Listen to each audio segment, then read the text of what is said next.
Hi മക്കളെ. Hi dears. അപ്പോൾ നിങ്ങൾ വിചാരിക്കുന്നുണ്ടാവും എന്താണ് മിഥില മിസ്സും ശ്രുതി മിസ്സും കൂടെ ഒന്നിച്ച് വന്നിരിക്കുന്നത് ഞങ്ങളോട് പറയാൻ പോകുന്നതെന്ന്. അപ്പോൾ നിങ്ങളുടെ റിസൾട്ട്സ് ഒക്കെ വന്നു, 10th റിസൾട്ട് വന്നു. എല്ലാവരും ഇനി പുതിയ ഒരു സ്കൂൾ ലൈഫിലേക്ക്, അതായത് നമ്മുടെ സ്കൂൾ ഇയറിലെ തന്നെ ഒരു ഡിഫറെന്റ് കേസ് ആണ് അല്ലെ. +1 +2 എന്ന് പറയുന്നത് ഇതുവരെ പഠിച്ച പോലുള്ള ഒരു കാലഘട്ടമോ കാര്യങ്ങളോ അല്ല. സിലബസ് വേറെ, ടീച്ചേഴ്സ് വേറെ, പഠിക്കുന്ന രീതി വേറെ. ആരൊക്കെയോ എന്തൊക്കെയോ പറയുന്നുണ്ട്. അതായത് ആ എക്സാം എഴുതുക, ഈ എക്സാം എഴുതുക, അങ്ങനെ കുറെ കാര്യങ്ങൾ. അപ്പോൾ ആ ഒരു പുതിയ ഒരു ലോകത്തേക്ക് വരുമ്പോഴേക്കും നിങ്ങൾക്കും കുറേ കൺസേൺസ് ഉണ്ടാകും. നിങ്ങൾ തുടങ്ങി കഴിയുമ്പോൾ കുറേ കൺഫ്യൂഷനുകൾ ഉണ്ടാകും. അപ്പോൾ ഇനിയിപ്പോൾ സ്കൂൾ തുറക്കാനാണെങ്കിൽ കുറച്ച് ദിവസമല്ലേ ഉള്ളൂ. ഇപ്പൊ ഇവർക്ക് കൗൺസിലിംഗ് അങ്ങനത്തെ കാര്യം, അതായത് ഓപ്ഷൻസ് കൊടുക്കുക, അങ്ങനത്തെ കാര്യങ്ങളൊക്കെ ഉണ്ടല്ലോ. അപ്പോൾ മിഥില മിസ്സിന് ഈ ഒരു സമയത്ത് എന്താണ് ഇവരോട് പറയാനുള്ളത്? അപ്പൊ നമ്മുടെ മക്കളെല്ലാവരും നിങ്ങളുടെ ലൈഫിൽ ഒരു ഡിഫറെന്റ് കൈൻഡ് ഓഫ് സ്റ്റേജിലേക്ക് കടന്ന് വളരെ രസകരമായിട്ടുള്ള ഒരു സ്റ്റേജിലേക്കാണ് കടന്നിട്ടുള്ളത്. പക്ഷെ നിങ്ങൾ എല്ലാവരും കേട്ടിട്ടുണ്ടാവും, പ്രത്യേകിച്ച് നമ്മുടെ സയൻസ് സ്ട്രീം ചൂസ് ചെയ്യുന്ന മക്കളാണെങ്കിൽ +1 എത്തുമ്പോൾ സയൻസ് ഭയങ്കര ടഫാണെന്ന് നിങ്ങളുടെ സീനിയേഴ്സും നിങ്ങളുടെ റിലേറ്റീവ്സും ഒക്കെ നിങ്ങൾക്ക് പറഞ്ഞു തരുന്നുണ്ടാവും അല്ലേ. അതിൽ കുറച്ച് സത്യങ്ങളുണ്ട് അല്ലേ മാം? തീർച്ചയായിട്ടും നിങ്ങൾ എക്സ്പെക്ട് ചെയ്ത് ഇതുവരെ കണ്ട രീതിയിലുള്ള ഒരു സിലബസും കാര്യങ്ങളും അല്ല നിങ്ങളെ കാത്തിരിക്കുന്നത്. ഇത്രയും നാൾ നമുക്കൊരു 7 ചാപ്റ്ററൊക്കെ കെമിസ്ട്രിയിലൊക്കെ പഠിക്കാനുള്ളൂ അല്ലേ. അതിൽ നിന്ന് നമ്മൾ +1 എത്തുമ്പോൾ വളരെ വലിയൊരു സിലബസ്, എസ്പെഷ്യലി ബയോളജി ഒക്കെ അല്ലേ, എത്രയാണ് ബോട്ടണി, സുവോളജി എന്നൊക്കെ പറഞ്ഞ ഒരുപാട് കാര്യങ്ങൾ നിങ്ങൾ പഠിക്കാൻ പോകുന്ന ഒരു ഇയർ കൂടിയാണ്. ഇതുവരെ പഠിച്ചതിൽ നിന്നും വ്യത്യസ്തമായിട്ടുള്ള പാറ്റേണിലുള്ള ക്വസ്റ്റ്യൻസ്, സിലബസ്, ടോപ്പിക്സ് ഒക്കെയാണ് നിങ്ങളെ കാത്തിരിക്കുന്നത്. അപ്പം മാം നമുക്കറിയാലോ ഇവരുടെ +1 and +2 കമ്പൈൻഡ് ആയിട്ടുള്ള ഒരു മാർക്കാണ് അല്ലെ ഇവരുടെ ഇനി അങ്ങോട്ടുള്ള എല്ലാ പഠനത്തിനും യൂസ്ഫുൾ ആവുന്നത്. സോ അത്രയധികം ഇമ്പോർട്ടൻസ് കൊടുത്ത് തന്നെ വേണം നമ്മുടെ കുട്ടികളെ പഠിക്കാനായിട്ട്.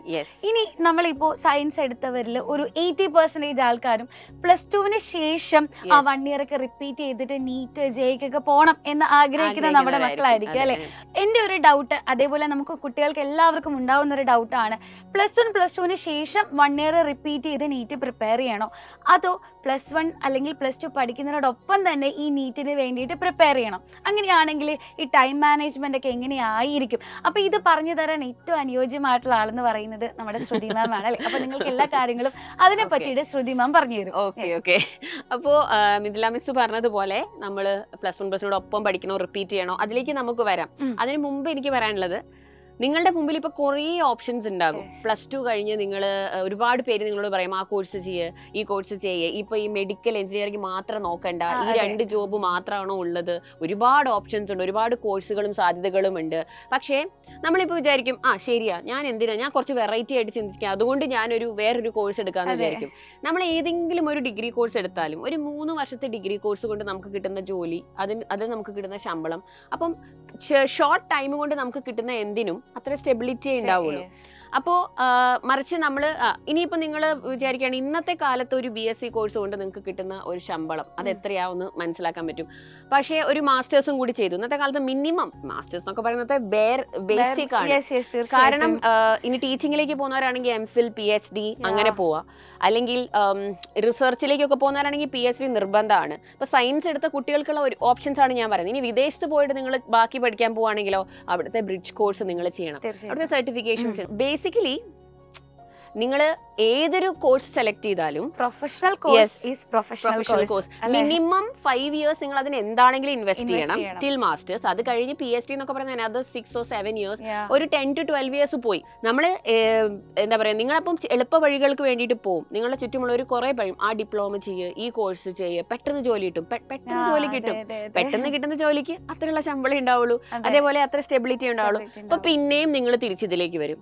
കുറച്ച് നാളത് ചെയ്ത് കഴിയുമ്പോൾ അയ്യോ അല്ല, ഒരു പ്രൊഫഷണൽ ഡിഗ്രി മതിയായിരുന്നു. അതായത് ഒരു IITN അല്ലെങ്കിൽ ഒരു എയിംസ് ഡോക്ടർ എന്ന് പറയുന്ന ഒരു ടാഗ് നിങ്ങൾക്കുണ്ടെങ്കിൽ ത്രൂ ഔട്ട് ലൈഫ് അത് അവരെ ഹെൽപ്പ് ചെയ്യും അല്ലെ. കാരണം once a doctor forever a doctor. Doctor എന്നുള്ളൊരു പ്രിഫിക്സ് നമ്മുടെ പേരിന് മുമ്പിൽ വന്നാൽ നമുക്ക് എന്താ പറയുക, പ്രാക്ടീസ് ചെയ്യാം, അതായത് ആ ഫീൽഡിലേക്ക് പോകാം, സർവീസ് ചെയ്യാം. അല്ലെങ്കിൽ ഇനിയിപ്പോൾ ടീച്ചിങ് വരണമെങ്കിൽ ഞങ്ങളെ പോലെയൊക്കെയുള്ള കുറേ പേരുണ്ട്, അതായത് റിസർച്ച് ഫീൽഡിൽ നിന്നിട്ട് പക്ഷേ ടീച്ചിങ്ങിനോട് ഇഷ്ടമായത് കൊണ്ട് ഇതിലേക്ക് വന്നവരുണ്ട്. അപ്പം നമുക്ക് അങ്ങനെ ഒരുപാട് ഓപ്ഷൻസ് ഉണ്ട് അല്ലേ. അപ്പോൾ എപ്പോഴും നിങ്ങൾ keep your options open and ഒരേ ഒരു ഇതിൽ തന്നെ അങ്ങ് പോവാതെ, ആരെങ്കിലും ഒക്കെ പറയുന്ന കേട്ട് കൺവിൻസ് ചെയ്ത് പോവാതെ സ്മാർട്ട് ചോയ്സസ് എടുക്കുക. പിന്നെ മിസ്സിന് അറിയോ, നമ്മുടെ നീറ്റ് എക്സാമിൻ്റെ ഒരു പാറ്റേൺ നമ്മൾ നോക്കുകയാണെങ്കിൽ, കഴിഞ്ഞ ഒരു 10 വർഷത്തെ ട്രെൻഡ് നോക്കുകയാണെങ്കിൽ ഏറ്റവും കൂടുതൽ നീറ്റ് ക്ലിയർ ചെയ്തിരിക്കുന്നത് 80% of the students are first timers. അപ്പൊ പ്ലസ് ടുവിനോടൊപ്പം തന്നെ ഫസ്റ്റ് ടൈം എഴുതുന്നവരാണ് ഏറ്റവും അധികം ക്ലിയർ ചെയ്തിട്ടുള്ളത്. മിസ് നീറ്റ് എക്സാമിന് NTA പബ്ലിഷ് ചെയ്യുന്ന ഇത് നോക്കിയാൽ നമുക്കറിയാം. അതിൽ അവർ പറയുന്നത് എന്താ, ഏജ് ലിമിറ്റ് എന്താ, അതായത് 16 ഇയേഴ്സ് ആണ് ഏജ് ലിമിറ്റ്. അതായത് ഒരു കുട്ടി പ്ലസ് ടു കഴിയുന്ന സമയം എലിജിബിലിറ്റി ഏജ് എന്ന് പറയുന്നത്. ഏജ് ലിമിറ്റ് അല്ല, എലിജിബിലിറ്റി. പിന്നെ ഏജ് ലിമിറ്റ് ഇല്ല, എത്ര പ്രായം വരെ വേണമെങ്കിലും നമുക്ക് എഴുതിക്കൊണ്ടിരിക്കാം. പക്ഷെ അവരുദ്ദേശിക്കുന്നത് എന്താ, പ്ലസ് ടു കഴിയുന്ന ഒരു കുട്ടി ഇത് എഴുതണം. അതെ, പ്ലസ് ടു കഴിഞ്ഞ ഉടനെ പാസ് ഔട്ട് ആവുന്ന കുട്ടി തന്നെ ഇത് അറ്റൻഡ് ചെയ്യണം. അവര് നല്ല മാർക്കോടെ പാസ്സാവണം. അതിനെ ബേസ് ചെയ്തിട്ടാണ് അവര് മറ്റു റാങ്കും കാറ്റഗറിയും കാര്യങ്ങളും ഒക്കെ ഇത് ചെയ്തിട്ടുള്ളത്. അപ്പോൾ നമ്മൾ നോക്കുകയാണെങ്കിൽ ഒരു കോളേജിൽ തന്നെ ഇപ്പം ഇന്ത്യയിൽ നമുക്ക് മൊത്തം 700-ലധികം മെഡിക്കൽ കോളേജസ് ഉണ്ട്. അതിൽ 400-ലധികം ഗവൺമെന്റ് മെഡിക്കൽ കോളേജസ് ആണ്. അതിലെല്ലാം കൂടി ഒരു ഗവൺമെന്റ് സീറ്റ് എന്ന് പറയുന്നത് 55,000 ഉണ്ട്. ടോട്ടൽ 1,12,000-ഓളം മെഡിക്കൽ സീറ്റ് ഉണ്ട്. അതിൽ 55,000 ഗവൺമെന്റ് സീറ്റ് ആണ്. നീറ്റ് എക്സാം കഴിഞ്ഞ വർഷം എഴുതിയത് 23 ലക്ഷം കുട്ടികളാണ്. പക്ഷെ അതില് അപ്പൊ എല്ലാരും വിചാരിക്കും ഈ 55,000 സീറ്റിന് വേണ്ടിയിട്ടാണോ ഞങ്ങൾ എഴുതിയിട്ട് കാര്യമുണ്ടോ? പക്ഷേ ഈ 23 ലക്ഷത്തില് ഒരു 20 ലക്ഷമൊക്കെ വെറുതെ ഒന്ന് ട്രൈ ചെയ്ത് നോക്കാന്നുള്ളതിൽ പ്രോപ്പർ പ്രിപ്പറേഷൻ ഒന്നും ഇല്ലാതെ എഴുതുന്നവരാണ്. ഒരു എല്ലാവരും എഴുതുന്നു, ഞാൻ എഴുതാം, ഒന്ന് എഴുതി നോക്കാം എന്നുള്ള രീതിയിൽ. പക്ഷെ ഫസ്റ്റ് ടൈം തന്നെ എനിക്കിത് വേണം, കിട്ടണം എന്നുള്ള ആ ഒരു സീരിയസ്നെസ്സോടെ എഴുതുന്ന ഒരു 3-4 ലക്ഷം കുട്ടികളുണ്ടാവുള്ളൂ. അപ്പൊ 3 lakh students competing four 55,000 seat. നമ്മൾ ഈ എക്സാമിന് മിസ്സിന് അറിയാം ഇവർ പഠിക്കുന്നത് എന്താണ്. ഇപ്പം നീറ്റ് എക്സാമിന് ഇവര് നമുക്കറിയാം NTA കണ്ടക്ട് ചെയ്യുന്ന എക്സാം ആണ്. NCERT സിലബസ് ബേസ്ഡ് ആണ്. പ്ലസ് ടു സിലബസ് 2 സിലബസിനും ഈക്വൽ വെയിറ്റേജ് ആണ്. നല്ല പോലെ ക്വസ്റ്റ്യൻസ് വരും. അപ്പൊ ഇവർ പഠിക്കുന്ന സിലബസ് നല്ല ഡെപ്തിൽ ഇപ്പോഴേ അങ്ങ് പഠിച്ചു പോയാൽ നല്ല സ്കോർ മേടിക്കും. അതായത് ഇപ്പൊ ബോർഡ് എക്സാമിന് പഠിക്കുന്ന അതേ സിലബസ് തന്നെയാണ് നമ്മുടെ കുട്ടികൾക്ക് നീറ്റിന് വേണ്ടിയിട്ടും പ്രിപ്പയർ ചെയ്യാനുള്ളത്. അവർ ചെയ്യേണ്ട ആകെ കാര്യം എന്ന് പറയുന്നത് ആ ഓരോ ടോപ്പിക്കും നീറ്റ് ലെവലിലേക്ക് മാറ്റി പഠിക്കുക, ക്വസ്റ്റ്യൻസ് പ്രാക്ടീസ് ചെയ്യുക എന്നുള്ളതാണ് അല്ലെ. അപ്പൊ കറക്റ്റ് ആയിട്ട് പ്രോപ്പർ ആയിട്ടുള്ള ഒരു പ്ലാൻ, ഒരു ടൈം ടേബിൾ, ഒരു സ്റ്റഡി പ്ലാൻ, അതിനുള്ള മെറ്റീരിയൽസ് ഒക്കെ ഉണ്ടെങ്കിൽ തീർച്ചയായിട്ടും ഇവർക്ക് ഈസി ആയിട്ട് അവരുടെ ബോർഡ് എക്സാമിന് എഫക്ട് ചെയ്യാണ്ട് തന്നെ നീറ്റിന്റെ പ്രിപ്പറേഷൻ കൂടെ കൊണ്ടുപോകാനായിട്ട് സാധിക്കും. കാര്യമുണ്ട് മിസ്സേ, ഇതിനവർക്ക് ഏറ്റവും വേണ്ടത് ഗൈഡൻസ് ആണ്. സൈലത്തിന്റെ ബാച്ചില് ഈ ഫീൽഡിൽ ഒരുപാട് എക്സ്പീരിയൻസ് ഉള്ള നമ്മുടെ എക്സ്പേർട്സ് ആണ് ഇവരെ പഠിപ്പിക്കുന്നത്. കേരളത്തിലെ ഏറ്റവും മികച്ച അധ്യാപകരെ തന്നെയാണ് നമ്മുടെ സൈലത്തിന്റെ നീറ്റ് പ്രിപ്പറേഷനും ഇവർക്കുള്ളത്. And also plus two classes നോക്കണേ. അപ്പൊ ഇവർക്കുള്ള ഒരു കൺസേൺ, പേരൻസിന്റെ ഒരു കൺസേൺ ആണ്, അയ്യോ അപ്പോ അത് പ്ലസ് ടു കഴിഞ്ഞ് നോക്കിയാൽ പോരെ, പ്ലസ് വണ്ണിനൊപ്പം തന്നെ ഒക്കെ തുടങ്ങണം, പ്ലസ് വൺ തന്നെ എന്തോരാ പഠിക്കാനുള്ളത്, എന്തോരം ഉണ്ട് എന്നൊക്കെ ഉള്ളതാണ്. പക്ഷെ അതിനും നിങ്ങൾ ടെൻഷൻ അടിക്കേണ്ട ആവശ്യമില്ല. കാരണം പ്ലസ് വണ്ണിന്റെ റിവിഷൻ ക്ലാസ്സസ് നമ്മൾ ഇവർക്ക് കൊടുക്കുന്നുണ്ട്. പിന്നെ പരീക്ഷകൾ നമ്മൾ നടത്തുന്നുണ്ട് റെഗുലർ ആയിട്ട് ഈ ബാച്ചിൽ തന്നെ ഉള്ളപ്പോൾ. പിന്നെ ഇനി ബോർഡ് എക്സാം ആകുമ്പോഴേക്കും നമ്മുടെ അഗ്നി ബാച്ച് അല്ലെ, നമ്മുടെ സൈലത്തിന്റെ അടിപൊളി ടീച്ചേഴ്സ് പഠിപ്പിക്കുന്ന അഗ്നി ബാച്ചിലേക്ക് നിങ്ങൾക്ക് ആക്സസ് ഉണ്ട്. അതായത് അപ്പൊ നമ്മുടെ സൈലത്തിന്റെ മക്കളെ പ്ലസ് വണ്ണിനോട് പഠിക്കുന്നതോടൊപ്പം തന്നെ നിങ്ങൾക്ക് നീറ്റിന്റെ പ്രിപ്പറേഷൻ കൂടെ നടത്താൻ വേണ്ടിയിട്ട് നമ്മുടെ കിങ്സ് 11 ബാച്ച് ഉണ്ട് അല്ലേ മാം?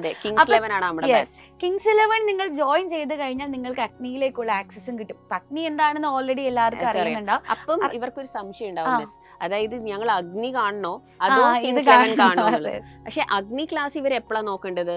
ഇവർ നമ്മള് നീറ്റിന്റെ സിലബസ്, അതായത് ബോർഡ് എക്സാമിന്റെ നീറ്റിന്റെ ഓറിയന്റഡ് ആയിട്ടാണ് കിങ്സ് 11ന്റെ ക്ലാസ് പോവുക. സിലബസ് ഫിനിഷ് ചെയ്ത് കഴിഞ്ഞ് നമ്മുടെ ഇവരുടെ മാർച്ചിലല്ലേ എക്സാം വരുന്നത്.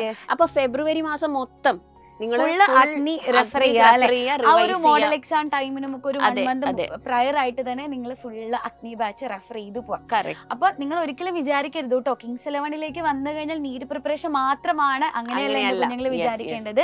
ബോർഡ് എക്സാമിനും അതോടൊപ്പം തന്നെ അതിന്റെ ഹയർ ലെവലിൽ ആപ്ലിക്കേഷൻ ലെവലിൽ നീറ്റിന് വേണ്ടിയിട്ട് നിങ്ങളെ പ്രിപ്പയർ ചെയ്യും. പിന്നെ മാം നമ്മുടെ കിങ്സ് 11 ബാച്ചിന് കുറെ വേറെ ഫീച്ചേഴ്സും കൂടി ഉണ്ടല്ലോ അല്ലെ, അതെന്തൊക്കെയാണെന്നൊന്ന് പറഞ്ഞു കൊടുക്കാമോ? ഒന്നാമത്തെ ഏറ്റവും വലിയ ബെനിഫിറ്റ് ഓൺലൈൻ ബാച്ച് ആണല്ലോ. അപ്പം വേറെ പുറത്ത് ട്യൂഷന് പോകണ്ട, വേറെ ട്രാവലിംഗ് ഇല്ല. സ്കൂള് കഴിഞ്ഞ് നേരെ വീട്ടിൽ വരിക, നല്ല മഴയൊക്കെ ആണെങ്കിലും ഒരു പ്രശ്നമില്ല, റെസ്റ്റ് എടുക്കുക, കംഫർട്ടബിൾ ആയിട്ട് ഇരുന്ന് വീട്ടിലെ കംഫർട്ട് സോണിൽ ഇരുന്ന് നിങ്ങൾക്ക് ക്ലാസ് കാണാം. ലൈവ് ക്ലാസ് ഉണ്ട്. ഇനി എന്തെങ്കിലും കാരണം കൊണ്ട് ലൈവ് മിസ്സായാൽ റെക്കോർഡഡ് ക്ലാസ് ആപ്പിലുണ്ട്. അപ്പൊ അത് പഠിക്കുക. പിന്നെ സൈലത്തിന്റെ ഒരു ക്ലാസ്സിന്റെ പ്രത്യേകത എന്ന് വെച്ചാൽ ഒരു ടീച്ചർ മാത്രമല്ല ഇവരെ ഒരു സബ്ജക്ട് പഠിപ്പിക്കുന്നത്. ഒരുപാട് ടീച്ചേഴ്സ്, എല്ലാ എക്സ്പേർട്സും നിങ്ങളെ ഓരോരോ ചാപ്റ്റർ വെച്ച് പഠിപ്പിക്കും. അപ്പം അത് ലൈവിൽ ഒരു ടീച്ചർ ആണെങ്കിൽ റെക്കോർഡിൽ വേറെ ടീച്ചർ ആയിരിക്കും. അപ്പം നിങ്ങൾക്ക് ഈ രണ്ട് ബെനിഫിറ്റ്സും, അതായത് ആര് കേൾക്കും പഠിപ്പിക്കുമ്പോഴാണോ അവർക്ക് മനസ്സിലാകുന്നത്, കൂടുതൽ ഇഷ്ടം ഉണ്ടാവുമല്ലോ. അപ്പൊ അത് നിങ്ങൾക്ക് കാണാം. പിന്നെ അതുപോലെ നമ്മുടെ ആപ്പ് സൈലം ലേണിംഗ് ആപ്പിലാണ് ഇവർ ക്ലാസ് കാണുക. ഈ ആപ്പിന് ഒരുപാട് ഫീച്ചേഴ്സ് ഉണ്ട്. ഇനി നിങ്ങൾക്ക് ഡൗട്ട്സ് വന്നോ, AI ഗുരു എന്ന് പറയുന്ന ഓപ്ഷൻ ഉണ്ട്, ഡൗട്ട്സ് ചോദിക്കാം. ക്വസ്റ്റ്യൻസ് ഒന്ന് പ്രാക്ടീസ് ചെയ്ത് നോക്കണോ, ഇൻഫിനിറ്റി പ്രാക്ടീസ്, അതൊരു ഗെയിം പോലെയാണ്. അതായത് ഇൻഫിനിറ്റി പ്രാക്ടീസിൽ ടോപ്പ് പെർഫോമേഴ്സിനെ നമുക്ക് ആപ്പിൽ ട്രാക്ക് ചെയ്യാം. അങ്ങനെ കുറെ ഓപ്ഷൻസ് ഉണ്ട്. പിന്നെ നമുക്ക് എന്താണ് മെന്റർ സപ്പോർട്ട് ഉണ്ടാവും. നമ്മുടെ ബാച്ചിന് നിങ്ങളെ കോൺടാക്ട് ചെയ്യുന്ന ഒരു മെന്റർ ഉണ്ടാകും. അങ്ങനെ ഒരുപാട് ഫീച്ചേഴ്സ്, ഒരുപാട് അധികം ഫീച്ചേഴ്സ്. നമ്മുടെ ഏറ്റവും ഹൈലൈറ്റിംഗ് ഫീച്ചർ നമ്മുടെ DPPs and MIMAs study materials, exclusive study material ഉണ്ട്. നമ്മുടെ അക്കാദമിക് എക്സ്പേർട്സ് തന്നെ പ്രിപ്പയർ ചെയ്യുന്ന ഏറ്റവും ഹൈലൈറ്റിംഗ് ഫീച്ചർ ആയിട്ട് തന്നെ നമ്മൾ എടുത്തു പറയുന്നത് സ്റ്റഡി മെറ്റീരിയൽ ആണ്. കാരണം ഈ വർഷം നീറ്റ് എക്സാം നല്ല ടഫ് ആയിരുന്നു. In the history of NEET one of the toughest paper ആയിരുന്നു ഫിസിക്സിലൊക്കെ വന്നത്. അപ്പം നമ്മൾ അതിനനുസരിച്ച് നമ്മുടെ way of practising questions 11th മുതൽ നിങ്ങൾ ഏത് ടൈപ്പ് ക്വസ്റ്റ്യൻസ് ചെയ്യണം എന്നുള്ളത് നമ്മൾ കിങ്സ് 11 ബാച്ചിൽ നിങ്ങളെ ചെയ്യിപ്പിക്കുന്നുണ്ട്. നമ്മുടെ സ്റ്റഡി മെറ്റീരിയൽ നമ്മൾ മുഴുവൻ മാറ്റുകയാണ് നിങ്ങൾക്കായിട്ട്. അതേപോലെ നമുക്ക് എക്സാം സീരീസ് ഉണ്ട്. റെഗുലർ ആയിട്ട് നിങ്ങളുടെ പെർഫോമൻസിനെ അനലൈസ് ചെയ്യാൻ കിങ്സ് 11 കുട്ടികൾക്കും. അവരിപ്പോ നീറ്റ് എക്സാം എഴുതുന്നതിന് മുമ്പേ തന്നെ മാക്സിമം ക്വസ്റ്റ്യൻസ് പ്രാക്ടീസ് ചെയ്ത് അല്ലെ മാക്സിമം എക്സാംസ് ഒക്കെ അറ്റൻഡ് ചെയ്തിട്ടായിരിക്കും നമ്മുടെ കുട്ടികൾ. അറ്റ് ദ സെയിം ടൈം അഗ്നിയിലൊക്കെ ആയിട്ട് ഇവർക്ക് റിവിഷൻ ക്ലാസ്സുകളും അവിടുത്തെ മൊഡ്യൂൾ എക്സാംസും കാര്യങ്ങളൊക്കെ നമ്മളിപ്പം കിങ്സ് 11 ഒരു ക്ലാസ് നടക്കുമ്പോൾ നമ്മളൊരു ടോപ്പിക് എടുക്കുമ്പോൾ അതിന്റെ ടോപ്പിക് നമ്മൾ നല്ല ഡീറ്റെയിൽ ആയിട്ട് നമ്മൾ നീറ്റ് ഇതെന്നുള്ളൊരു പോയിന്റ് ഓഫ് വ്യൂവിലല്ല, നല്ല ഡെപ്തിൽ തന്നെ നമ്മൾ കോൺസെപ്റ്റ് ഇവരെ പഠിപ്പിക്കുന്നുണ്ട്. Plus end of that class every class അവർ 20 ക്വസ്റ്റ്യൻസ് ചെയ്യും പെർ ക്ലാസ്. അതിൽ അഡീഷണലി ഒരു 5 ക്വസ്റ്റ്യൻസ് ബോർഡ് എക്സാമിന്റെ ക്വസ്റ്റ്യൻസ് ആയിരിക്കും. അപ്പൊ ബോർഡ് മോഡലിലുള്ള ക്വസ്റ്റ്യൻസ് നമ്മൾ ചെയ്യിപ്പിക്കും. അങ്ങനെ ഒരു ചാപ്റ്ററിന് 5 സെക്ഷൻ ഉണ്ടെങ്കിൽ യു ഇമാജിൻ ഓരോ സെഷനിലും 25 ക്വസ്റ്റ്യൻസ് വെച്ചിട്ട് എത്രയോ ക്വസ്റ്റ്യൻസ് അവർ ചെയ്യുന്നു. ഒരു ചാപ്റ്ററിൽ തന്നെ മാക്സിമം ക്വസ്റ്റ്യൻസ് നിങ്ങൾ പഠിച്ചു കഴിഞ്ഞിരിക്കുകയാണ്. പിന്നെ ഒരു കാര്യം കൂടി ഉണ്ട് മാം, തീർച്ചയായിട്ടും നീറ്റിന്റെ ഒരു അഡ്വാൻസ്ഡ് മോഡലിൽ പഠിക്കുന്ന ഒരു കുട്ടിക്ക് +1 +2 ബോർഡ് എക്സാം വളരെ ഈസി ആയിരിക്കും അല്ലെ. എസ്പെഷ്യലി ഫിസിക്സ് ഒക്കെ വരുമ്പോഴത്തേക്കും അവരെല്ലാ കാര്യങ്ങളും ഡീറ്റെയിൽ ആയിട്ട് പഠിക്കുമ്പോൾ വളരെ ഈസി ആയിരിക്കും ഇവർക്ക് ബോർഡ് എക്സാം അറ്റൻഡ് ചെയ്യാനായിട്ട് സാധിക്കും. അപ്പൊ അങ്ങനെയാണെങ്കിൽ കൺക്ലൂഡ് ചെയ്യുകയാണെങ്കിൽ നമുക്ക് പറയാം, നിങ്ങൾ +2 ശേഷം നീറ്റിന് വേണ്ടി ഓറിയന്റ് ചെയ്യുന്ന ഒരു സ്റ്റുഡന്റ് ആണെങ്കിൽ നിങ്ങൾക്കുള്ള ഏറ്റവും മികച്ച ഓപ്ഷൻ ആണ് നമ്മുടെ കിങ്സ് 11 ബാച്ച് എന്ന് പറയുന്നത്. +1നോടൊപ്പം തന്നെ, അതായത് ഇനി അതിനുവേണ്ടി വെയിറ്റ് ചെയ്യേണ്ട ആവശ്യമില്ല, ഇപ്പോഴേ അങ്ങ് പഠിച്ചു തുടങ്ങാം. ഹാപ്പി ആയിട്ട് റെഗുലർ ആയിട്ട് കൺസിസ്റ്റന്റ് ആയിട്ട് ക്ലാസ്സിൽ വരിക, എക്സാമുകൾ എഴുതുക, വേറെ ഒന്നും ആലോചിക്കേണ്ട. അയ്യോ എനിക്ക് സ്കോർ, എന്റെ റാങ്ക് മാർക്ക്, അങ്ങനെ ഒന്നും വിചാരിക്കേണ്ട. ഈ ഫുൾ A+ ഒക്കെ വന്നോളും. പക്ഷെ നിങ്ങൾ ഈ ആദ്യമേ തന്നെ കൺസിസ്റ്റന്റ് ആയിട്ട് ക്ലാസ്സുകൾ അറ്റൻഡ് ചെയ്താൽ മതി. അതെ, അപ്പൊ പഠിക്കാൻ തയ്യാറായിട്ടുള്ള ഒരു നല്ല ഫ്യൂച്ചർ ഡോക്ടർ ആവണം എന്ന് ആഗ്രഹിക്കുന്ന എല്ലാവരും നമ്മുടെ ഒപ്പം പോയി വെൽക്കം ടു കിങ്സ് 11 ബാച്ച്. കൂടുതൽ വിവരങ്ങൾക്ക് നിങ്ങൾക്ക് ഞങ്ങളെ വിളിക്കാം, ഈ കാണുന്ന നമ്പറിൽ വിളിക്കാം. അപ്പൊ നിങ്ങൾ എല്ലാവരെയും കാത്ത് നമ്മൾ എല്ലാവരും അല്ലെ കിങ്സ് 11 ബാച്ചിൽ നിങ്ങളുടെ ഏറ്റവും പ്രിയപ്പെട്ട അധ്യാപകരും ഏറ്റവും മികച്ച അധ്യാപകരും എല്ലാവരും ഇവിടെ തന്നെ ഉണ്ടാവും. അപ്പൊ അതേപോലെ ഇതുവരെ ഇവരുടെ ഫേവറേറ്റ് ടീച്ചേഴ്സ് നിങ്ങളെയൊക്കെ മിസ് ചെയ്തെന്ന് ഒരു വിഷമവും വേണ്ട. അഗ്നി ബാച്ചിലേക്ക് ആക്സസ് ഉണ്ടാവും. അപ്പൊ എല്ലാവരെയും നിങ്ങൾക്ക് കാണാം, ആരും നിങ്ങളെ വിട്ടു പോകുന്നില്ല. So welcoming you all to Kings 11 batch. എത്രയും പെട്ടെന്ന് ജോയിൻ ചെയ്യാം. നമുക്ക് ഒന്നിച്ച് ആ ഒരു നിങ്ങളുടെ ഒരു ഡ്രീം അച്ചീവ് ചെയ്യണം അല്ലേ? ഞങ്ങൾ എല്ലാവരും കൂടി ഉണ്ടാവും. All the best.